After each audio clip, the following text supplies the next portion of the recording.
Dalaygo na ngalan sa atong buhi nga Dios, maayong gabii kaninyong tanan mga pinalangga namong mga kapaglaom. Amo na usab gikalipay nga makauban kamo ni ining atong programa sa Panimalay. Kami nagatuo nga kamo na bless sa mga pulong sa Dios nga ginapahat sa atong magsusulti ni ini nga semana. True, og nalipay kaayo kami nga kamo na usab ang among makauban ni ini nga gabihon. Kagabi atong gihisgutan ang mahitungod sa pinakadako nga problema nga nasulbad na. Yes, og karon nga gabi lahi na sad nga maanindot kaayo nga mensahe ang atong pagapaminawan. Kini naguluhan og how to have a new family. Ato na usab kining ipahat sa uban mga kapaglaom aron daghan kita nga makakat-on sa maanindot kaayo nga mga pulong sa Dios. May the Holy Spirit work mightily in our hearts as we listen to God's messenger tonight.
Di mo nagyud maantos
Dalaygon ang Ginoo karong gabi una, tungod sa iyang pagbantay kanatong tanan karong sa tibuok adlaw. Salamat nga ni nausab kitang tanan sa pagpadayon sa atong pagtuon o pagpalambo sa atong relasyon sa sulod sa panimalay. Ang atong suheto karon mao ang how to have a new family. O mga kaigsuonan, ang panimalay nagasugod sa maayong relasyon sa bana o asawa. Gikinahanglan ang atong masabtan ang mga katumanan sa atong mga panginahanglan aron adunay maayo nga panagkauban. Adunay mga mag-asawa nga dili magsinabtanay tungod kay wala nila makit-i o wala nila mahatag ang iyang panginahanglan.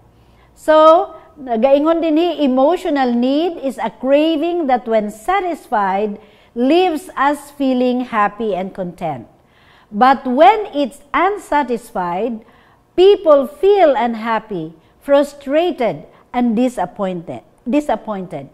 Mao kini ang nagakahitabo sa daghan nga relasyon sa bana ug asawa. Ang atong emotional need kinahanglan mapuno kini siya og mahatagan og dugang nga kalipay, mahatag nato ang mga panginahanglan aron kita makaangkon og usa ka kontento og usa ka malipayon nga relasyon. Naay pangutana dire, what is the marital duty of husband and wife? Dinhi nagaingon, understanding and meeting your mate's deepest need is very important. So, ang bana ug asawa kinahanglan makasabot sa ilang panginahanglan kada usag-usa. Bisan tuod na minyo na mo, you're already one, apan there are two personalities nga kailangan o kinahanglan mag-adjust ug magdawat ug mag-accept sa tagsa-tagsa ka mga panginahanglan. Number 1, akong ihatag dinhi ang top 5 needs of a man. Ang 5 ka mga importante nga panginahanglan sa usa ka lalaki aron masabtan sa asawa ang iyang mahatag ang mga panginahanglan nga iyang dapat makuha. Gaingon dinhi number 1, sexual fulfillment. Ang number 1 dinhi sa linya sa mga lalaki mao ang sexual fulfillment.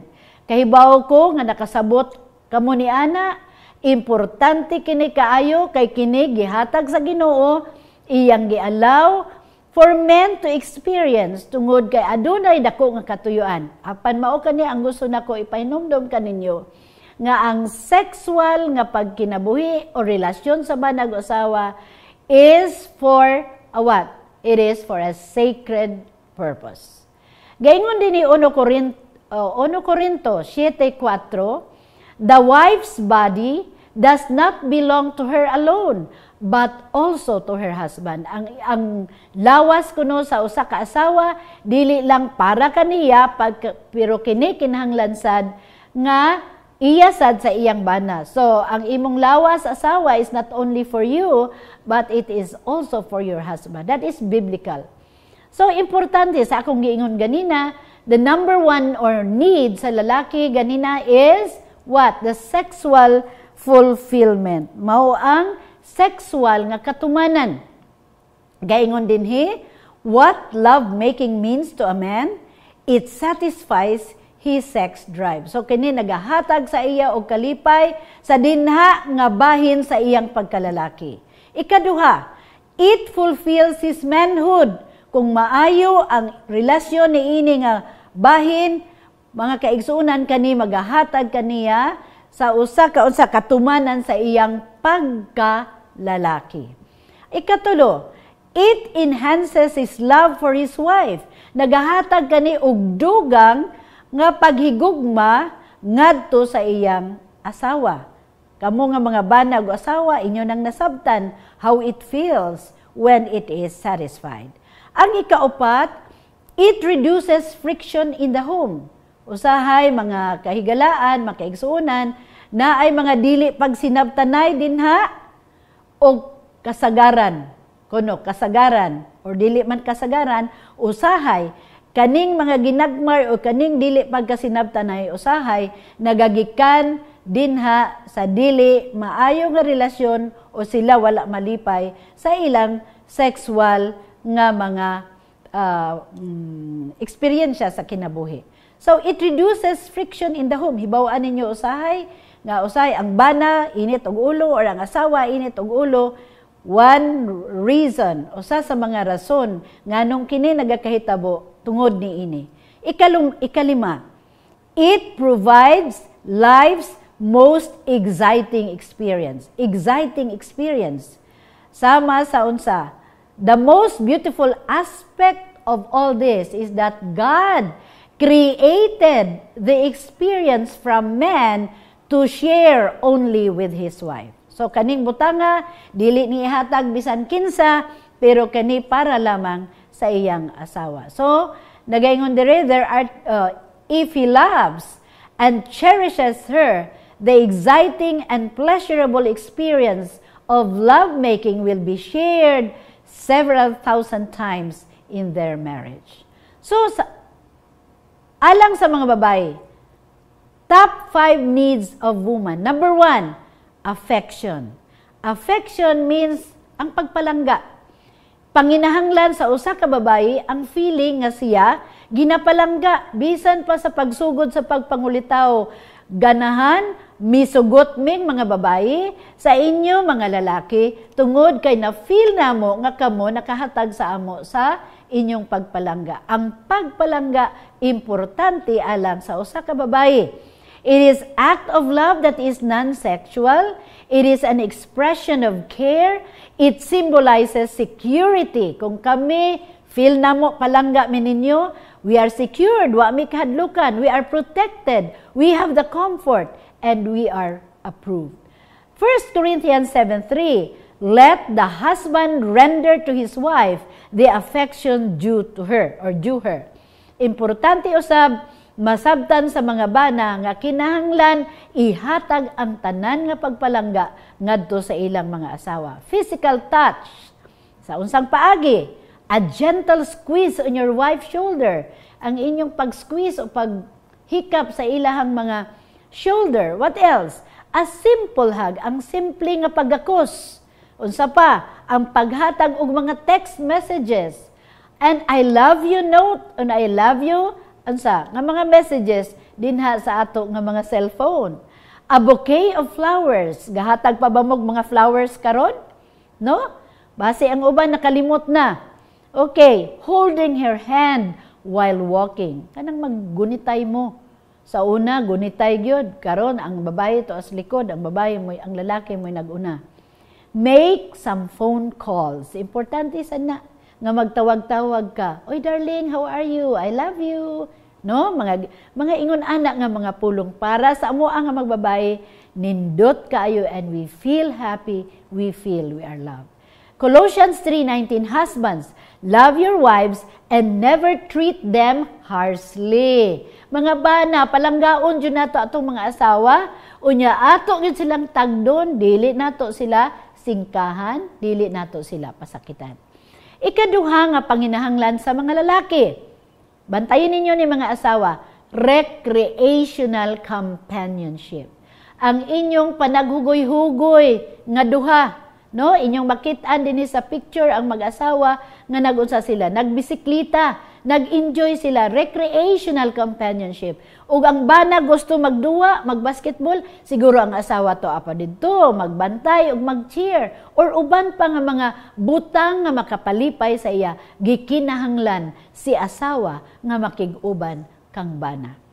Ikaduha nga panginahanglan sa asawa, diri na punta sa mga asawa. Ang mga asawa kinahanglan og unsa? Conversation. Makig-istorya. Ganahan siya nga ang bana makig-istorya kaniya. Men speak about 20,000 words a day while women speak about 35,000 words a day. So sa ato pa, ang babae pala istorya, gusto gyud niya istoryahon siya or paminawan siya. Ikatulo, need of a man is an attractive wife. Ganahan jud ang atong mga bana magtan-aw nga ang ilang mga asawa matahong, gwapa, attractive. Men are stimulated by appearances, but women are turned on by relationship. Hinumduman nato ang atong mga bana dili ni Ginoo. Kay ang Ginoo kuno does not look, a man looks at the outward appearance. Attractiveness, ang pagkagwapa mga asawa atong usaon i-maintain regardless of age. Ang pananina nato, ang atong buhok, ang atong mga makeup, ang atong pag-atiman sa atong mga panit. Okay, kay og dili na nato atimanon, manggahi man na siya. Okay, and our body exercise. Another need sa mga babae is honesty and openness. Gusto namo mahibaluan nga ang among mga bana matinuoron and open. Sa ato pa iistorya mo, istorya gyud siya sa tanan niya nga gibati ug unsa iyang mga plano ug unsa iyang mga kinahanglan open kini ug mahibaluan sa asawa dili kay ang ubang tawo ang una makahibalo kaysa iyang asawa.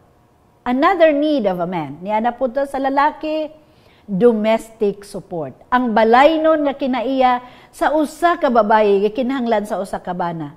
It is better to live alone in the corner of an attic than with a quarrelsome wife in a lovely home. Dili malipay ang atong mga bana nga magsigitag pangaway sa ila, magsigitag yaw-yaw sa ilaha. Proverbs 27:15. A nagging wife is like a constant dripping on a rainy day. Nagging wife, unsa ning nagging? Balik-balik nga istorya ingon sa mga bana, mura kunog sira nga plaka. A nagging wife. Ug pangutan-on ni mga babae, mingon po sila, balik-balikon jud ma'am, kay ug di balik-balikon, di man pud sila kasabot. Okay, so ato ning istoryahon, ato ning tan-awon nga kaning mga butang importante para sa kaninyong duha. Let the wife make her husband glad to come home, and let her make him sorry to leave the home. Martin Luther. Ato kunong himuon mga asawa nga ang ato mga bana magdagan inig pauli sa atong panimalay, and let her make him sorry to leave the home. Himuon nato nga iniglakaw nila murag pabilin yun kung pwede lang maghilak tungod kay mingawon siya nimo. Unsa man ang nagakahitabo sa sulod sa inyong panimalay. Ikaupat, need of a woman mao ang financial support. Nganong kinahanglan sa babaye ang financial support? Gaingon dinhi 1 Timothy 5:8, if anyone does not provide for his own, and especially those of his own household, he has denied the faith and is worse than an unbeliever. So importante alang sa isa ka bana nga maningkamot aron siya makahatag sa panginahanglan sa iyang panimalay. Now, another need of a man, nga kinahanglan nato bantayan mga bana asawa, admiration. Unsa ning admiration? Mao ang pagdayeg kanila, dili lang ang tanan nga kadaot ang imong makitaan nimo dinha ang mga hugaw sa iyang nawong, makitaan nimo og mga unsa-unsa dinha, taas nga buhok, but rather gaingon dinhi, make some admiration, appreciation. Let the wife see that she respects her husband. When you admire your husband, you don't criticize him harshly. Ayaw siya i-criticize, ayaw siya sawaya. Usay ang atong panaway, wala sa lugar. Gigutom pa, gisaway na nato. Mapay pag-abot, aduna tay mga dili maayo nga pulong. Give him a compliment. Komplimentuhi pod siya sa mga butang nga iyang gihimo during the day. Accentuate the positive. Sa ato pa ang mga maayo niya nga mga kinaiya, mo'y hatagan nato og dagko nga pagtagad.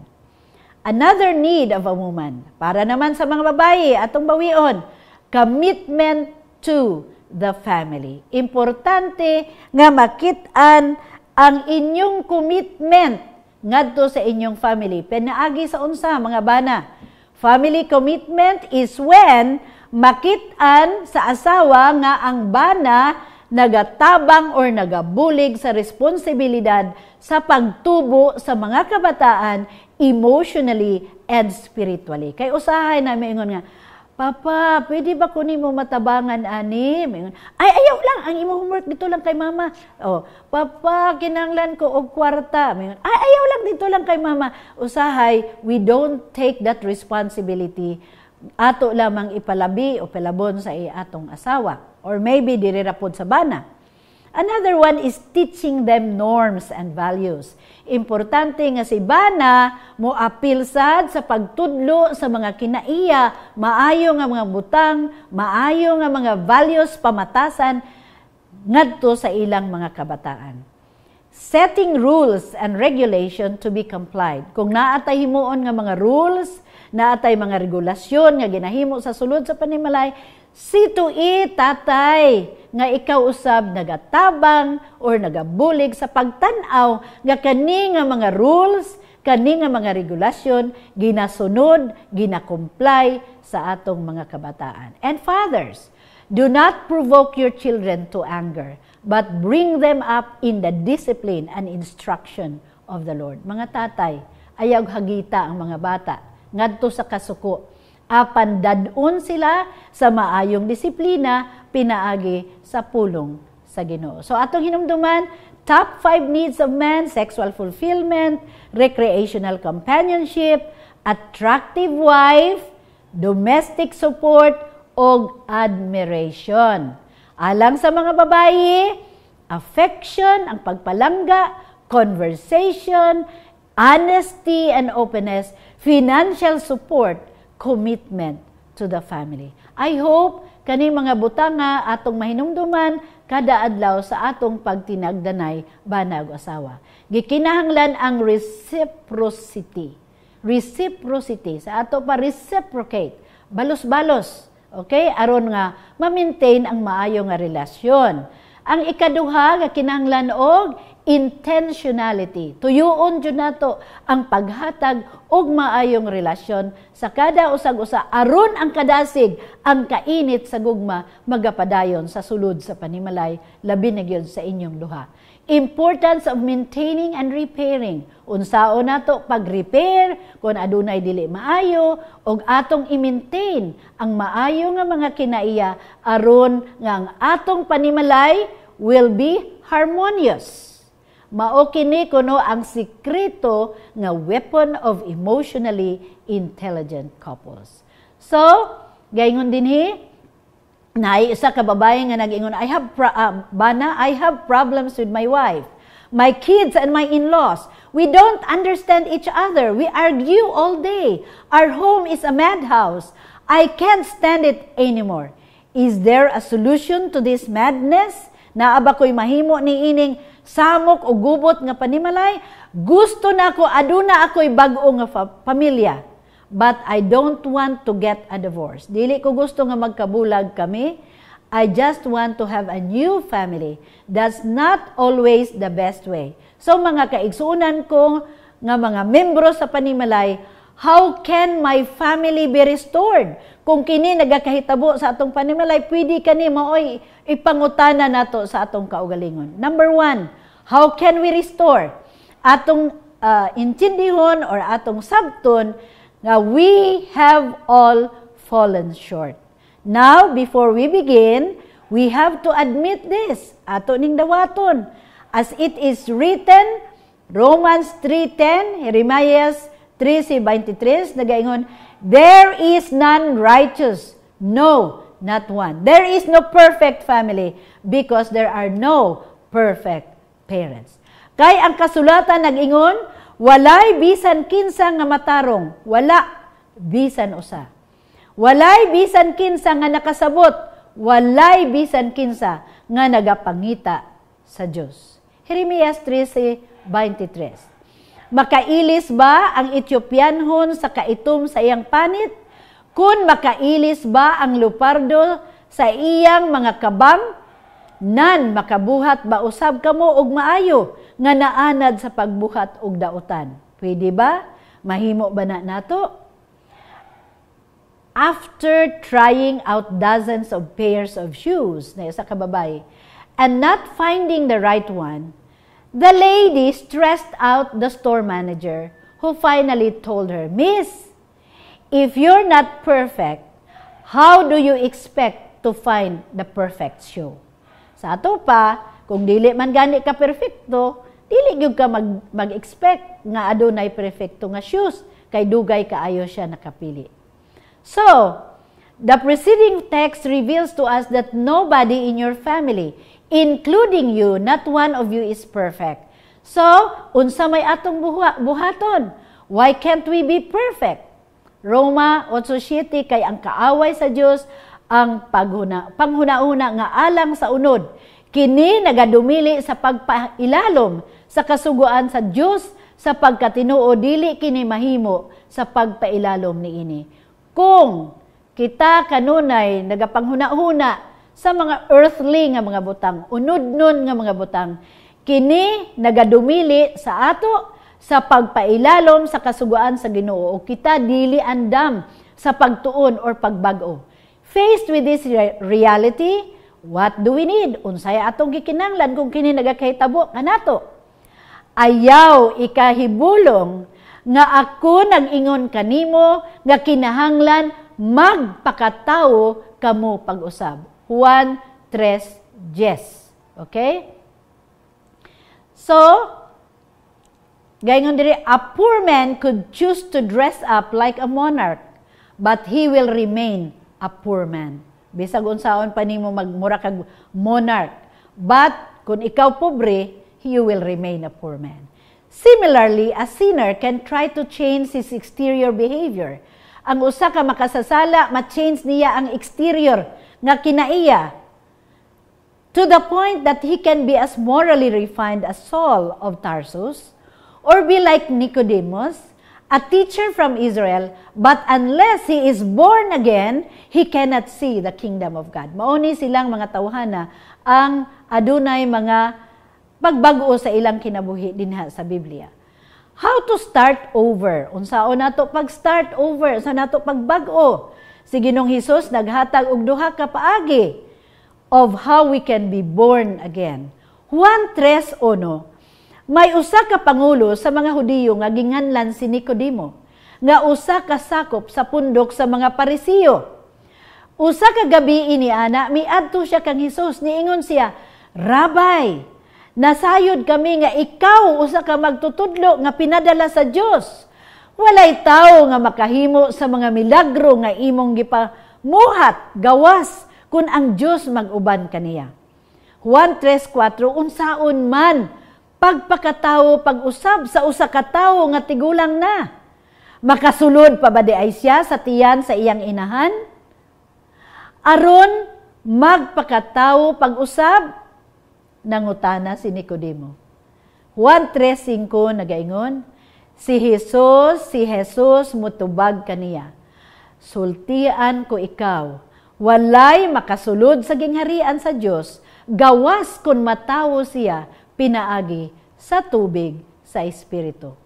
Dili gayud, kay mahitungod sa pagpakasala, patay na kita busa unsaon manato pagpadayon pag kinabuhi dinha sa sala.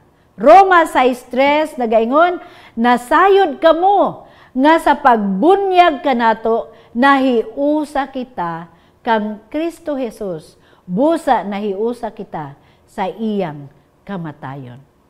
Tungod niini, sa pagbunyag kanato, gilubong kita, uban kaniya, og miambit sa iyang kamatayon, aron ingon nga si Kristo gibanhaw sa mahimayaong gahom sa Amahan. Kita usab, angay nga magkinabuhi sa bag-ong kinabuhi. Roma 6:5, kay kung nahiusa kita, kaniya diha sa iyang pagkamatay, mahiusa usab kita kaniya, kun banhawon na kita, ingon nga gibanhaw siya. Baptism by water represents death of your old self and the birth of a new life. Ang pagbautismo, pinaagi sa tubig, nagarepresentar sa kamatayon sa imong daan nga kaugalingon ug ang pagbag-o or ang paggawas sa bag-o nga kinabuhi. The spiritual birth, ang espirituhano nato nga pagawas, is a new life guided by the Holy Spirit. Sa ato pa, kung kita nagbag-o sa atong kaugalingon, unsa man ang atong kinabuhi bag-o usab, kay kita nagatuo nga kita guided by the Holy Spirit. Ang balaang espiritu magagiya kanato sa atong kinabuhi. Human kita mabautismuhan or human kita mabunyagan, we can experience a new relationship that the Bible describes in this way. So, human kita mabunyagan or human kita mabautismuhan, maka-experience kita og bag-o nga relasyon nga pahibalo sa atong family manual. Sa unsang paagi, Galatia 4:4 nagaingon, apan sa pag-abot na sa hustong panahon, gipadala sa Dios ang iyang anak, gipanganak sa tawhanong inahan, ug nagkinabuhi siya sa ilalom sa balaod. Aron pagluwas ni adtong nailalom sa balaod, ug aron mahimo kitang mga anak sa Dios. Galatia 4:6 nagaingon, aron sa pagpaila nga kamo iyang mga anak. Gipadala sa Dios ang Espiritu sa iyang anak nganhi sa atong kasing-kasing. Ang Espiritu nga nagtuaw, amahan ko. Busa, dili na kamo ulipon, kundili anak na. Og tungod kay kamo iyan ang anak, ang Diyos maghatag kaninyo sa tanan nga anaa kaniya. The Apostle Paul writes about the heavenly family. Si Apostol Pablo nagahisgot mahitungod sa usa ka langit nun nga pamilya. God who is reuniting His family on earth looks forward. Nagatanaw siya, nagapanlantaw siya sa panahon nga ang iyang pamilya o ang pamilya nga gikan sa yuta maghimo or mahimo nga usa ka pamilya. Okay? We can become part of His family. Mahimo kitang membro sa iyang pamilya through birth, pinaagi sa pagpakatawo, or through adoption. Natural birth, ang natural nga pagpakatawo, does not prepare us for heaven. Dili na naga-prepare o naga-andam ka nato para sa langit. That's why Jesus Himself declared, bauna nga si Ginoong Hesus, nag-ingon, we must be born again. Kinahanglan nga kita matawo pag-usab. There must be a change. Kinahanglan adunay pagbag-o. Ang kinabuhi nga adunay transformasyon.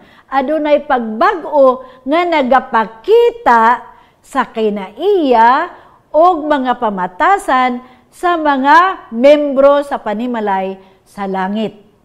Okay? Heavenly family. The process of adoption takes place through this transformation. Paul refers to this as the adoption as sons. Mga kaigsuunan o mga kahigalaan. Usa ka dako nga pribiliyo. Usa ka dako nga honor God could ever give to mortal man is to adopt us to His family. Dili ba kamo malipay nga kamo mamahimong anak sa Ginoo? You are adopted to His family. Kay tungod ikaw iya nang gi-adopt, ikaw gihatagan og usa ka pribiliyo of calling Him Father. Nindot kaayo mga kaigsuunan. Aduna kay usa ka mahigugmaon nga amahan nga gikan sa langit. Notice that we become when we surrender our lives to the Lord. Pero kani dili mahitabo kung kita dili mag-surrender sa atong mga kinabuhi ngadto sa Ginoo. 2 Corinthians 5:17 nagaingon, kay bisan kinsa nga nahiusa kang Kristo, bag-o na siyang binuhat. Ang daan miagi na, og ang bag-o miabot na. Og siya, he who is guided by the Holy Spirit and by the Word of God is baptized, will try to improve his relationship with his loved ones. Og ikaw, mabautismohan na, or ngadto sa Ginoo, ma-adapt ka sa Ginoo, unsa ko nang mahitabo? You will try to improve his relationship, ang imong relasyon, ngadto sa imong mga hinigugma. That is by far the best piece of evidence to prove that he has been born again. Kana nga paagi og magbag-o ang imong relasyon sa mga tao palibot nimo, kana dako nga ebidensya ang nga ikaw na unsa na tawo pag-usab. That's how families change. Mauna ang mga paagi kung unsaon pagbag-o sa mga panimalay. Just as you recognize a tree by the fruit it bears. Mailhan nimo ang usa ka kahoy pinaagi sa iyang bunga.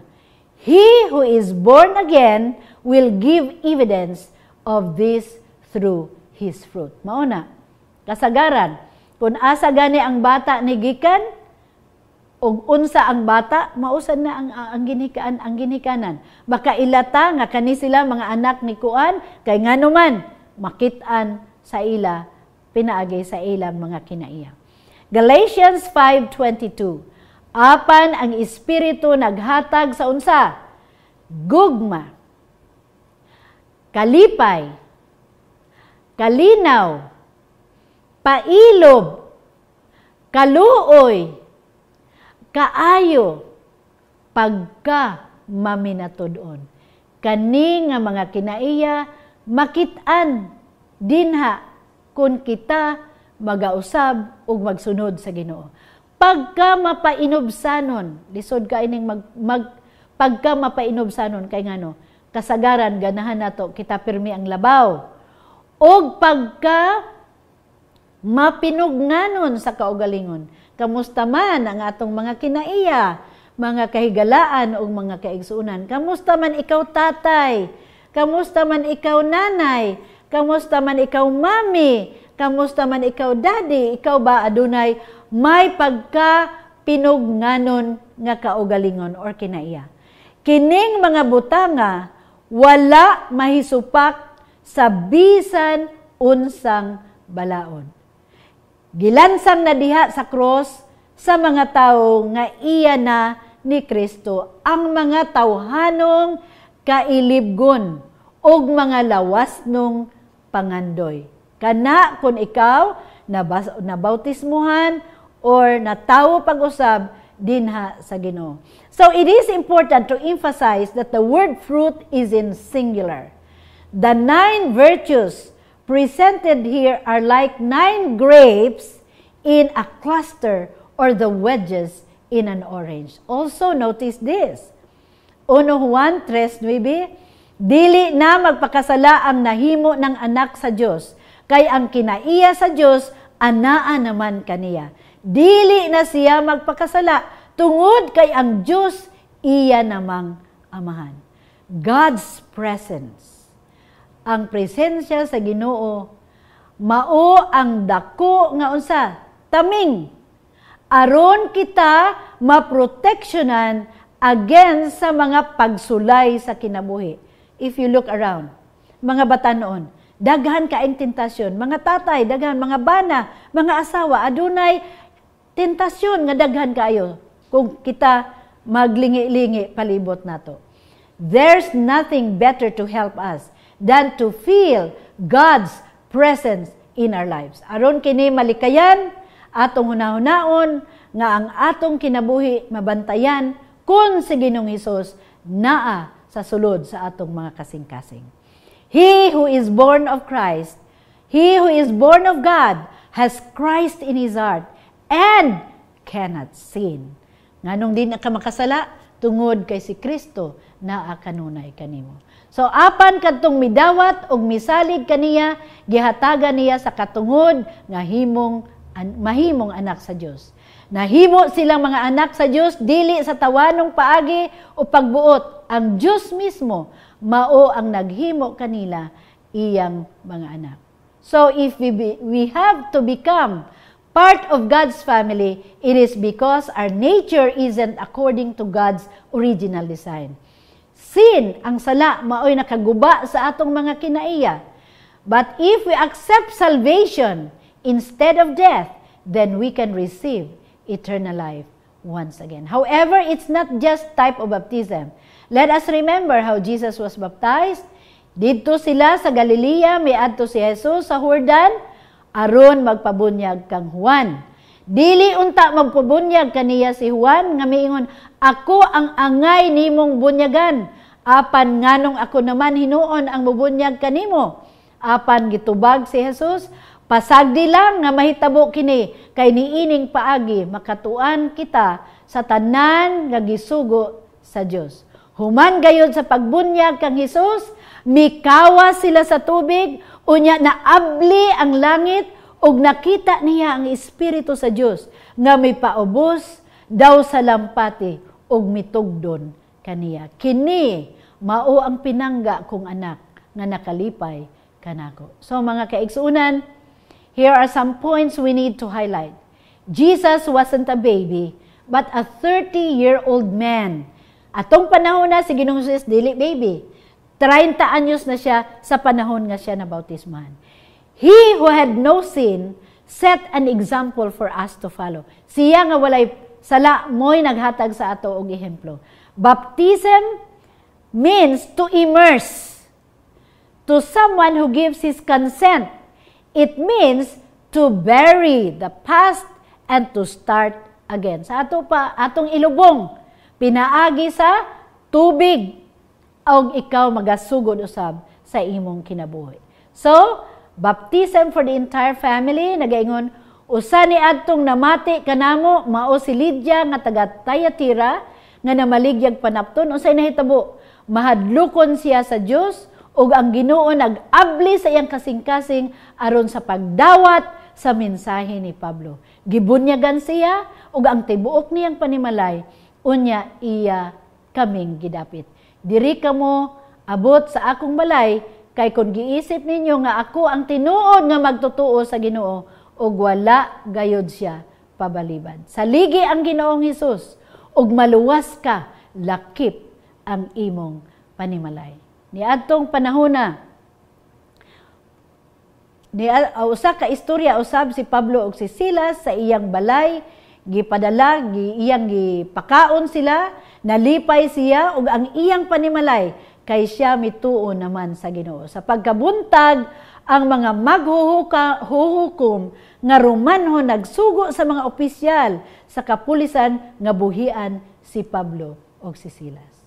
Nay usa ka bata, when a child was asked where he lives, unsay iyang tubag, I live in heaven. After being constantly questioned, he explained, nganong niingon man ka nga nagpuyo ka sa langit. Unsay gitubag sa bata? Before, kaniadto, ang akong amahan used to be a drunkard, palahubog. Iyaming bunalan, iyaming pahubuan, o iyaming pagutuman. Mom would say that our home was hell. Ang among mama mo ingon, usa man ni, ang atong panimalay, mura man ni og hell. No? Impierno. But one day, my dad became a Christian. Then, we all got baptized. My dad, ang akong daddy, nagbag-o sa iyang kinaiya. Dako kayo ang iyang pagbago. That my mom never gets tired. Wala na gikapoy ang iyang inahan sa pagsulti nga ang iyang panimalay usa ka langit. Mga kaigsunan, mga kahigalaan, our home should be a little heaven on this earth. Sa unsang paagi, let us build or let us have a new life. Let us have a new family.